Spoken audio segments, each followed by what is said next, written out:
നൈനാംപള്ളി എന്നൊരു പള്ളിയുണ്ട്. ആ പള്ളിയെ അടിസ്ഥാനമാക്കിയിട്ടാണ് ഈ പ്രദേശത്തിന് ആ പേര് വന്നത്. കഷ്ടിച്ച് 1 കിലോമീറ്ററിൻ്റെ ഉള്ളിലുള്ളൊരു ഏരിയയാണിത്.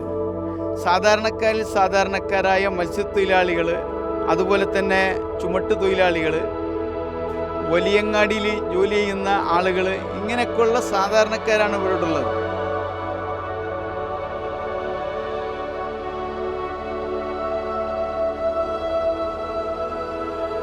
നൈനാമ്പളപ്പിൻ്റെ ഫുട്ബോൾ ചരിത്രം എന്ന് പറഞ്ഞാൽ, നമ്മളെല്ലാം കുട്ടികളാകുന്ന സമയത്ത് തന്നെ നമ്മൾ ജനിച്ച് പുറത്തേക്ക് റോഡിലേക്കൊക്കെ ഇറങ്ങുമ്പോൾ തന്നെ ഇവിടെ കളിയാവേശം നമ്മൾ റോഡിൽ കാണാറുണ്ട്.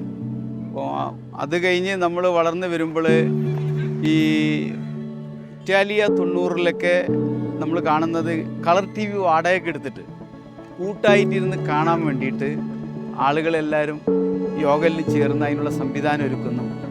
ആവേശപൂർവ്വം കാണുന്നു, അവിടെ തന്നെ കിടന്നുറങ്ങുന്നു, ഭക്ഷണം ഉണ്ടാക്കി കഴിക്കുന്നു. ഇതൊക്കെ കണ്ടിട്ടാണ് നമ്മൾ വളരുന്നത്. അങ്ങനെ അത് കഴിഞ്ഞ് 96-ലെത്തുമ്പോഴേക്കും ഫുട്ബോൾ പ്രേമികൾക്ക് ഒരു സംഘടന എന്നുള്ള നിലയ്ക്ക് നൈനാമ്പളം ഫുട്ബോൾ ഫാൻസ് അസോസിയേഷൻ രൂപം കൊള്ളാണ്. ശേഷം ഇപ്പോൾ 90-കളിൽ തന്നെ ഈ ഫിഫയായിട്ട് ഞാൻ എഴുത്തുകുത്തുകൾ നടത്താറുണ്ട്. അങ്ങനെ അന്നത്തെ ഫിഫയുടെ പ്രസിഡന്റ് ഹാവലഞ്ച് ആയിരുന്നു. അദ്ദേഹം സമയത്ത് ഫിഫയുടെ മെയിൽ ലിസ്റ്റിൽ ഉൾപ്പെടുത്തുകയും ഫിഫയുടെ പ്രസിദ്ധീകരണങ്ങൾ എനിക്ക് അയച്ചു തരാറുണ്ടായിരുന്നു.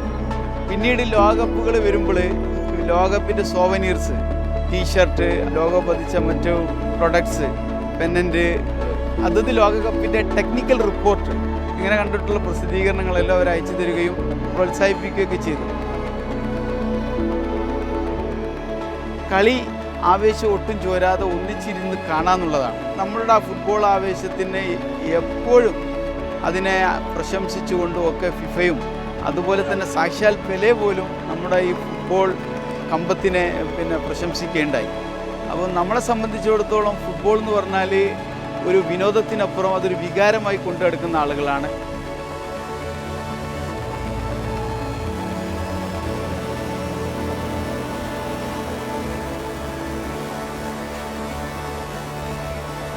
നൈനാമ്പളത്തിലെ ആൾക്കാർ എന്നോട് തന്നെ സാധനം വാങ്ങല്. എല്ലാവർക്കും വേണ്ടി മെസ്സിനാ 10ാം നമ്പർ മെസ്സി. എല്ലാവരും കുട്ടികളൊക്കെ വാങ്ങൽ അതന്നെ. എല്ലാവർക്കും വേണം 10ാം നമ്പർ. അതേമാതിരി നെയ്മറും, പിന്നെ ക്രിസ്ത്യാനോ റൊണാൾഡോ, അങ്ങനെ ഓരോരുത്തരും ഇങ്ങനെ വാങ്ങും.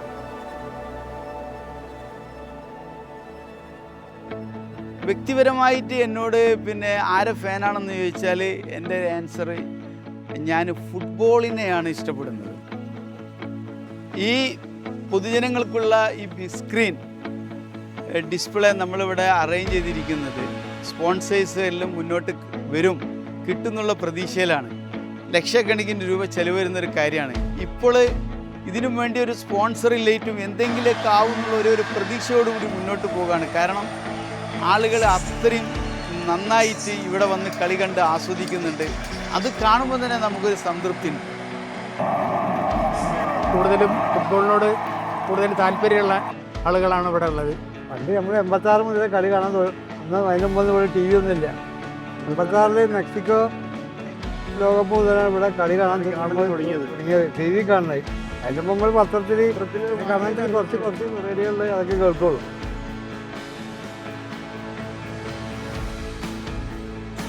ഞാൻ ബ്രസീൽ ഫാനാണ് 56 മുതൽ. ഞങ്ങൾ ഒരുവിധ ആൾക്കാർക്ക് നമ്മളെ കമ്പനിക്കാർ അർജന്റീന. ഇത് ജർമ്മനാണ്. ബ്രസീൽ കപ്പടിക്കും. ബ്രസീലിന് സാധ്യതയല്ല, ബ്രസീൽ കപ്പടിക്കും.